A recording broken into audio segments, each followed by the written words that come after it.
గత నెల రోజులుగా తెలంగాణ రాష్ట్ర ప్రభుత్వం ఉద్దేశపూర్వకంగా వడ్ల కొనుగోలును ఆలస్యం చేసి రైతన్నలని తీవ్ర ఇబ్బందులకు గురి చేస్తా ఉన్నారు. రైతుల మీద రాష్ట్ర ప్రభుత్వానికి ప్రేమ లేదు. కేంద్ర ప్రభుత్వం పదే పదేగా పార్లమెంటు, లోకసభ, రాజ్యసభతో పాటు నిన్న గంట సేపు తెలుగు మీడియా మిత్రులందరితోటి కేంద్ర మంత్రి పీయూష్ గోయల్ గారు అధికారికంగా చాలా స్పష్టంగా చెప్పినారు.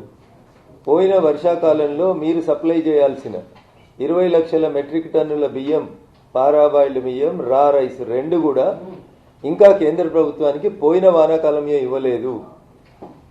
ఈ వానాకాలం మీరు సేకరించే ప్రతి రా రైస్ గింజని కొనడానికి కేంద్ర ప్రభుత్వం సిద్ధంగా ఉంది అని చెప్పారు.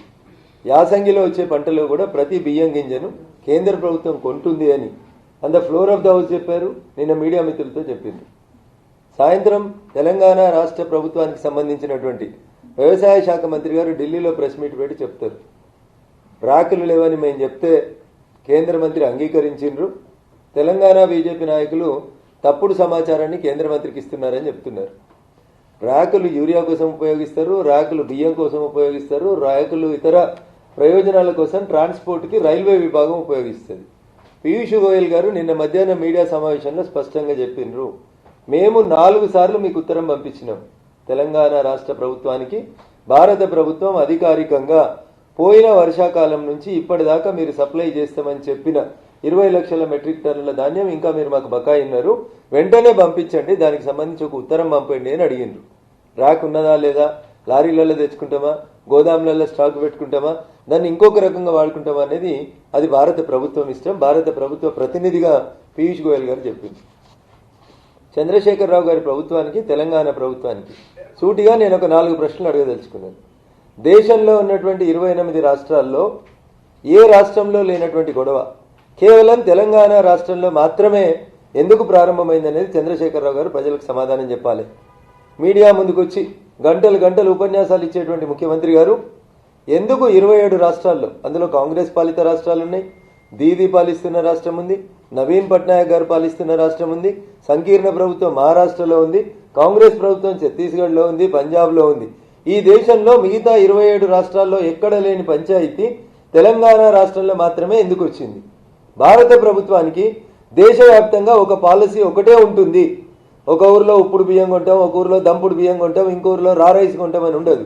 దేశవ్యాప్తంగా భారత ప్రభుత్వానికి ఒకటే పాలసీ ఉంటుంది. ఆ పాలసీ ప్రకారం భారత ప్రభుత్వం వర్షాకాలంలో మీరు పండించి మీరు కొనుగోలు చేసిన వడ్లని రా రైస్గా మార్చి కేంద్ర ప్రభుత్వానికి ఎఫ్సిఐకి ఇస్తే ఇచ్చిన ప్రతి గింజను కొనడానికి కేంద్ర ప్రభుత్వం సిద్ధంగా ఉందని చెప్పిండ్రు. రేపు వచ్చేటువంటి యాసంగి పంటలో కూడా నిన్న వ్యవసాయ శాఖ మంత్రి మాట్లాడతాడు, నవ్వాలనో ఏడవాలనో అర్థం కాదు. ఆయన ఏమంటాడు, ఎండాకాలంలో వచ్చేయి ఉంపుడు బియ్యమే వస్తాయి అంటుండు. ఉంపుడు బియ్యానికి దంపుడు బియ్యాలకి తేడా తెలియకుండా చలికి నోర్లు గడ్డలు కట్టుకపోతున్నట్టున్నాయి మా మంత్రులకి. ఎండాకాలంలో ఉప్పుడు బియ్యమే వస్తుందంట. వడ్లు పండిస్తారా రైతులు, బియ్యం పండిస్తారా వ్యవసాయ మంత్రి గారు? ఏం పద్ధతి, ఏం మాట్లాడుతూ ఉన్నారు మీరు? చర్చను ఎటు తీసుకుపోతా ఉన్నారు? వ్యవసాయం ఉమ్మడి సబ్జెక్టు, కేంద్రం ఏం చేయాలి, రాష్ట్రం ఏం చేయాలి, చాలా స్పష్టమైనటువంటి గీత గీసుకొని చట్టాలున్నాయి. రాష్ట్ర ప్రభుత్వం రైతులు పండించినటువంటి ధాన్యాన్ని కొనుగోలు చేయాలి వడ్ల రూపంలో, దాన్ని మిల్లర్లకు ఇచ్చి బియ్యంగా మార్చాల్సినటువంటి బాధ్యత రాష్ట్ర ప్రభుత్వాన్ని, బియ్యం సేకరించాల్సినటువంటి బాధ్యత ఎఫ్సిఐది. This is crystal clear. మీరు పండించినటువంటి బియ్యాన్ని లేదా మీరు వడ్లను కొనుగోలు చేసి బియ్యంగా మార్పిడి చేస్తే ప్రతి బియ్యం గింజను కొట్టమని చెప్పి కేంద్ర ప్రభుత్వం పదే పదే రిపీటెడ్గా చెప్తుంది. వానకాలమా, ఎండాకాలమా, ఖరీఫా, రబ్బా, యాసంగా అని టెక్నికల్గా జనాల్ని కన్ఫ్యూజ్ చేస్తలేం. మేము అడుగుతున్నాం, మొన్న అక్టోబర్ నుంచి ఇంకా రోడ్ల మీద రైతన్నలు వడ్ల కుప్పల మీద పడి చనిపోతుంటే మీరు ఆ ప్రాసెస్ని ఎందుకు స్లో చేసిండ్రు? 2 నెలలుగా మీరు కొన్న వడ్లు కేవలం 62 లక్షల మెట్రిక్ టన్నులే అయితే మీ లెక్క ప్రకారం ఇంకా 40 లక్షల మెట్రిక్ టన్నులు కొనడానికి మీకు ఎంత సమయం కావాలి?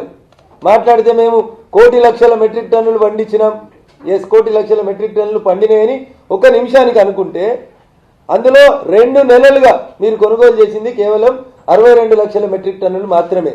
ఇంకా 40 లక్షల మెట్రిక్ టన్నులు అమ్ముకోవాలి ధాన్యం అంటే రైతన్న ఇంకెంతకాలం రోడ్ల మీద ఉండాలి? ఈ ప్రాసెస్ ఎందుకు స్లో అవుతుంది? మంత్రులు ఢిల్లీలో ఏం చేస్తున్నారు? మంత్రులకు ఢిల్లీలో ఏం పని ఉంది? ఏ రాష్ట్ర ప్రభుత్వానికైనా కేంద్ర ప్రభుత్వం రాతపూర్వకంగా బియ్యం కొంటమని ఇచ్చిందా? 27 రాష్ట్రాల్లో ఏ రాష్ట్రానికి ఇవ్వకపోతే తెలంగాణకి ఇవ్వాలని మీరు ఎందుకు కోరుకుంటున్నారు? మంత్రులు ఢిల్లీలో రైతుల కోసం వచ్చినామని చెప్పి రాజకీయాన్ని రక్తి కట్టించేటువంటి ప్రయత్నం చేస్తా ఉన్నారు. మంత్రులకి ఢిల్లీలో పని లేదు. ముఖ్యమంత్రి గారు వచ్చిండ్రు, కేంద్ర మంత్రుల్ని కలిసిర్రు. ముఖ్యమంత్రి గారు సాక్షాత్తు కేంద్ర మంత్రుల్ని కలిసిపోయినరు. కేంద్రం నుంచి ఒక డెలిగేషన్ కేటీఆర్ నేతృత్వంలో వచ్చి ఒకసారి కలిసిపోయింది. నియోజకవర్గాల్లో ధర్నా చేసిర్రు, ఇందిరా పార్క్ దగ్గర ధర్నా చేసిర్రు. ఆఖరికి పోయి ఊర్లలో కూడా మా దిష్టి బొమ్మల్ని గాలిపెట్టించే ప్రయత్నం చేసిర్రు. అంటే దీంట్లో రైతుల మీద శ్రద్ధ కంటే మీకు రాజకీయ కోణం, హుజురాబాద్ ఎన్నికలలో మేము గెలిస్తే దానికి బదిలా తీసుకోవాలనేటువంటి ఒక దుర్మార్గమైనటువంటి ఆలోచన తప్ప ఈ రాష్ట్ర ప్రభుత్వానికి ఇంకేం లేదు. నిజంగా రైతుల మీద ప్రేమ ఉంటే అక్టోబర్ 4, 2020వ తారీఖు రోజు ఎందుకు తెలంగాణ రాష్ట్ర ప్రభుత్వం కేంద్ర ప్రభుత్వం అడగంగానే లెటర్ సంతకం పెట్టిండ్రు? ఆ రోజే మెడ మీదకి కత్తి తీసేసి మెడ కోసుకొని బయటకు వచ్చి రక్తాలు గారేటప్పుడు ఎందుకు చెప్పలేకపోయినావు? నిజంగా రాష్ట్ర రైతన్నల ప్రయోజనమే నీకు ముఖ్యమైతే అక్టోబర్ 4, 2020 నాడు నీ మెడలు ఎందుకు కోసుకోలేను? ఢిల్లీలో ఎందుకు ప్రజల ముందు వాస్తవాలు ఉంచలేదు? అక్టోబర్ 4, 2020 రోజు ఉత్తరం సంతకం పెట్టినావు. ఏ కత్తి పెట్టిరు? ఎందుకు కత్తి పెట్టిరు? మీరు చేసిన తప్పులేంది? ఏ అవినీతి ఆరోపణలనే భయపడి మీరు లొంగిపోయినరు? నిజం అదని చెప్పి ప్రజలు అనుకుంటా ఉన్నారు. నిజంగా మీరు తప్పు చేయకపోతే అక్టోబర్ 4, 2020 రోజు ఎవరు ఏడ కత్తి పెట్టినా మీరు చెప్తారు కదా, తల నరుక్కుంటా కానీ నేను మాట తప్ప అని చెప్తారు. ఎందుకు నరుకోలేకపోయారు మెడ తెలంగాణ రైతాంగం కోసం? ఎవరు మీ మెడ మీద కత్తి పెట్టినరు? ఏ పేపర్లు మీ ముంగట పెట్టినరు? ఏ నోటీసులు మీకు ఇచ్చిండ్రు? ఏ కుంభకోణాలకు సంబంధించిన పేపర్లు మీరు చూసిండ్రు? ఇవన్నీ ఎట్లున్నాయంటే దొంగ దొంగ దొంగ అని నడిచినట్టుంది. బహుశా నాకేమనిపిస్తుంది అంటే ఒక వకీల్గా మేము ముందే నేరస్తులు మా దగ్గరికి వచ్చినప్పుడు ఒక ఎల్బీ క్రియేట్ చేసుకొని వస్తారు.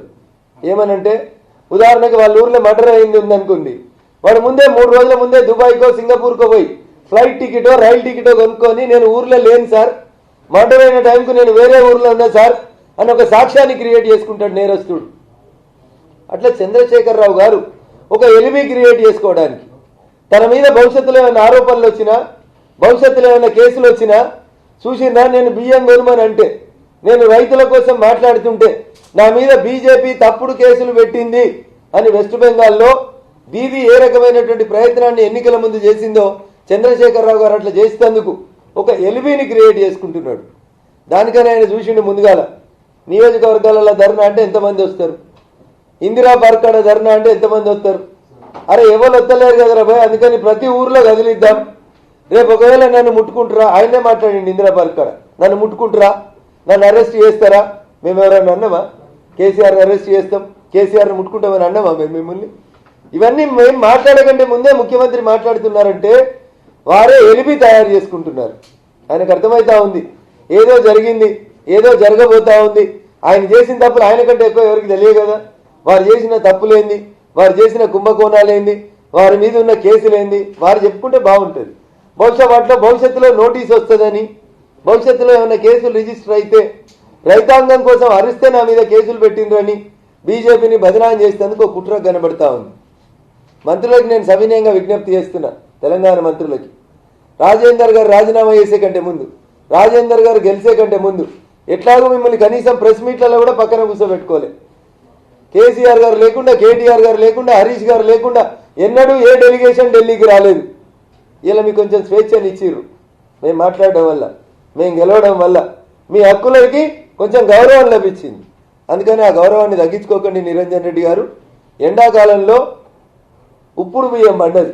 ఎట్లా చెప్తావు నువ్వు ఉప్పుడు బియ్యం పండుతుందని? నువ్వు రైతువే కదా, రైతన్న లెక్క వ్యవసాయం చేస్తున్నావు కదా, నువ్వు కూడా ముఖ్యమంత్రి గారిలో ఒక పెద్ద ఫామ్ హౌస్ కట్టుకున్నావు కదా అన్న. ఎండాకాలంలో వడ్లు వస్తాయా, దంపుడు బియ్యం వస్తాయా, ఉప్పుడు బియ్యం వస్తాయా, ఏమొస్తాయో ఒకసారి దయచేసి నిరంజన్ రెడ్డి గారు చెప్పాలి. నాకు అనిపిస్తుంది గల్లీలో ఎట్లాగో పని లేదు, ఏం చేయాలో అర్థం కాదు. గల్లీలో ఏ నిర్ణయం అయినా ముఖ్యమంత్రి గారు ఒక్కరే తీసుకుంటారు, వీళ్ళ భాగస్వామ్యం ఏమి ఉండదు. ఆడుండి ఏం పని చేస్తలేం కదా, ఆడుండి చేసేది ఏం లేదు. కాబట్టి కొత్తగా కొంచెం వాతావరణం మార్పు కోసం వచ్చి ఢిల్లీలో ఈ క్వార్టర్లో ఆ క్వార్టర్లో పాత దోస్తుల్ని కొత్త దోస్తుల్ని కలిసి పొద్దుగల్లో కార్యక్రమం, పొద్దుకో కార్యక్రమం, వాళ్ళ నాయకుడు ఏమేమి కార్యక్రమాలని ఫామ్ హౌస్లో చేస్తారో వీళ్ళు కూడా వచ్చి ఈ క్లబ్బుల్లో ఆ క్వార్టర్లో ఈన్నో అన్నో టైంపాస్ చేసుకుంటున్నారు తప్ప ఎందుకు ఇస్తారండి లెటర్? కేంద్ర ప్రభుత్వం ఎందుకు ఇస్తుంది? ఎందుకు ఇవ్వాలి? ఏ రాష్ట్ర ప్రభుత్వానికి ఏ లెటర్ తెలంగాణకి ఎందుకు ఇవ్వాలి? ఇంకా 2 రోజులు ఉంటాం, ఎందుకుంటారు? ఏం చేస్తారు? నిన్న కలిసిండ్రు, అంతకుముందు ఒకసారి కలిసిండ్రు. There is no change in the decision. ప్రతి బియ్యం గింజ కేంద్ర ప్రభుత్వం కొంటది. ఏం కావాలి ఇంకా మీకు? On the floor of the house చెప్పిర్రు, లోక్సభలో చెప్పిర్రు, రాజ్యసభలో చెప్పిర్రు. పారా బాయిల్డ్ రైస్ మినహా ప్రతి బియ్యం గింజ కేంద్ర ప్రభుత్వం కొంటది. ఇవాళ 62 లక్షలు అయిపోయినాయి నిన్న మంత్రులు చెప్తారు. ఇక మిగతా కొనరా చెప్పుర్రు అంటారు. అయ్యా నిరంజన్ రెడ్డి గారు, నేను మిమ్మల్ని అడుగుతున్నా, ఇప్పుడు మీరు సేకరించిన ఈ వడ్లను బియ్యంగా ఎప్పుడు మారుస్తారు? బియ్యం ఎఫ్సిఐ ఎప్పుడు కొంటది మీకు ఏమన్నా తెలుసా? జనవరి 15, 2022 నుంచి మీరు కేంద్ర ప్రభుత్వానికి ఎఫ్సిఐకి బియ్యం ఇవ్వాలి. అంటే ఇంకెన్ని రోజులు ఉంది? దగ్గర 20 రోజులు ఉందన్న. 15th January 2020 నుంచి ఈ వానాకాలంలో మీరు సేకరించిన వడ్లను మార్పిడి చేసి బియ్యం చేసి 15th January 2020 నుంచి 31 July 2022 దాకా మీరు బియ్యం సప్లై చేయాలి. బియ్యం గింజనే పంపకపోతే పోయిన వానాకాలంలో పంపలేదు, ఇంక 20 లక్షల మెట్రిక్ టన్నులు పంపమని కేంద్రం అడుగుతుంటే పారాబాయిల్డ్ రైసే వస్తుంది, వడ్లు రావట రైస్ వస్తుందట. నిరంజన్ రెడ్డి గారు, ఢిల్లీలో కూడా కూర్చొని అబద్ధాలు ఆడకండి, దయచేసి రైతన్నల్ని మోసం చేయకండి, రాజకీయ ప్రయోజనాలు పక్కన పెట్టండి, భారతీయ జనతా పార్టీని బదనాం చేయాలనే ఆలోచన మానుకోండి. స్లో చేసి నిజంగా కొనుగోలు కేంద్రాలు ఉన్నప్పటికీ కూడా వడ్ల కొనుగోలు స్లో చేసి వడ్ల కుప్పల మీద రైతులు చచ్చిపోతే మీ ఆత్మగౌరవం అని చెప్పుకునే పత్రిక లారీల డ్రైవర్లు ఎఫ్సిఐల కాడ భోజనాలు వండుకొని తింటుర్రు అని రాస్తుంది. లారీ డ్రైవర్ ఒక రాష్ట్రంకి వెళ్ళి ఇంకో రాష్ట్రానికి పోతే ఏడ కూడా రోడ్డు పక్కనే భోజనం వండుకొని తింటాడు. మీ లెక్క వాళ్ళకి ఫామ్ హౌజులు ఉండయి, మీ లెక్క పొద్దుగల దావత్ పొద్దుకో దావత్ ఉండదు. కాబట్టి కష్టజీవి కాబట్టి లారీ డ్రైవర్ ఎక్కడ ఆగిపోతే ఎక్కడ సమస్య ఉంటే అక్కడే ఆయన బియ్యం వండుకొని వడ్లు వండుకొని ఆ రోడ్డు పక్కనే తింటాడు. దానికి 3 రోజులు రాస్తుంది తెలంగాణ ప్రజల ఆత్మగౌరవం అని చెప్పుకునే పత్రిక. లారీ డ్రైవర్లు ఎఫ్సిఐ గోదాంల కాడ కష్టం పడుతురు. నేను అడుగుతున్నా, అసలు మీరు మనుషులేనా? నేను కూడా రిపోర్టర్గా పనిచేసిన, మీకేమన్నా ఉందా? అసలు రైతు వడ్ల కుప్పల మీద చచ్చిపోతే నీ పేపర్లో మొదటి పేపర్లో హెడ్డింగ్ రాదు. కామారెడ్డిలో రైతు వడ్ల కుప్ప మీద చచ్చిపోతే వార్త కాదు. హుజురాబాద్లో జమ్మికుంటలో రైతు చచ్చిపోతే నీ దినపత్రిక తెలంగాణ ప్రజల గుండె చప్పుల్లో మొదటి పేజీలో నీ వార్త రాదు. నేను తెలంగాణ ప్రజలకు విజ్ఞప్తి చేస్తా ఉన్నా, అది తెలంగాణ ప్రజల గుండె చప్పుడా? తెలంగాణ ప్రజల ఆత్మగౌరవాన్ని ఇంకొక దగ్గర తాకట్టు పెట్టిందిగా? ఫామ్ హౌస్లో తాకట్టు పెట్టిందా? ఒక్కసారి అక్కడ పనిచేస్తున్నటువంటి జర్నలిస్ట్ మిత్రులు ఆలోచించుకోవాలి. మేము ఇలా ప్రెస్ కౌన్సిల్ ఆఫ్ ఇండియాని కూడా అడుగుతా ఉన్నాం. ఒక పత్రిక పదే అదే పనిగా కేంద్ర ప్రభుత్వాన్ని బదనాం చేసే కార్యక్రమం చేపడితే ఎందుకు విలువలు లేకుండా పోతా ఉన్నాయి? ఇదేనా జర్నలిజం విలువ అని అడుగుతా ఉన్నాం. లారీ డ్రైవర్ల కష్టం రాయొద్దని నేను చెప్తలేను, కానీ కామారెడ్డిలో వడ్ల కుప్ప మీద చచ్చిపోయిన రైతు ఫోటో ఎందుకు నమస్తే తెలంగాణ దినపత్రికలో మొదటి పేజీ మీద ఎందుకు రాదు? హుజూరాబాద్లో జమ్మికుంటలో రైతులు చచ్చిపోతే ఎందుకు రాదు? ఇదేం జర్నలిజం విలువ? ఒక్కసారి జర్నలిస్ట్ మిత్రులు ఆలోచించుకోవాలి. మేము కూడా పనిచేసినాం, మాకు కూడా తెలుసు కంప్లైంట్లు ఎట్లు ఇవ్వాలి, కేసులు ఎట్లు ఇవ్వాలో మాకు కూడా తెలుసు. 3 రోజులు ఒకటే తరీఖ రాస్తున్నారు. లారీ డ్రైవర్లకు గోస అవుతుంది. ఏ లారీ డ్రైవర్ వచ్చి చెప్పిండు? పోలీసు వాళ్ళకి గోస అయితే లేదా? నీ ఫామ్ హౌస్ ముంగట 24 గంటలు డ్యూటీ చేస్తే కానిస్టేబుల్ కష్టమైతే లేదా? అన్నం లేక, నీళ్లు లేక, వాన లేక, ఎండకెండి నీ ఫామ్ హౌస్ ముంగట పోలీసులు నువ్వు ఫామ్ హౌస్కి హైదరాబాద్కి తిరుగుతుంటే రోడ్ల మీద ఫామ్ హౌస్కి వచ్చినప్పుడు సందర్భంగా బందోబస్తు ఇచ్చిన కానిస్టేబుల్ కష్టమైతే లేదా? గది రాయదు ఎందుకో నమస్తే తెలంగాణ? నీ నమస్తే తెలంగాణ 1200 మంది చచ్చిపోయినని చెప్పింది కదా తెలంగాణ వచ్చే కంటే ముందు. ఇలా 1200 కుటుంబాలు యాడున్నాయో ఎందుకు రాయదు అని అడుగుతున్నా. మాట్లాడితే జర్నలిస్టుల గురించి మాట్లాడతారా? బరాబర్ మాట్లాడతాం, అందరి గురించి మాట్లాడతాం. హాయ్ ఫ్రెండ్స్, మా టుడే టుమారో యూట్యూబ్ ఛానల్ చూస్తున్నందుకు చాలా థ్యాంక్స్. మరిన్ని లేటెస్ట్ వీడియోస్ కోసం వెంటనే సబ్స్క్రైబ్ చేయండి. అలాగే ఈ బెల్ ని కూడా రింగ్ చేసేయండి. మా నోటిఫికేషన్స్ అన్ని మీ మొబైల్లో వస్తాయి. అలాగే మా వీడియోస్ మీకు నచ్చితే లైక్ చేయండి, షేర్ చేయండి, నచ్చకపోతే కామెంట్ చేయండి.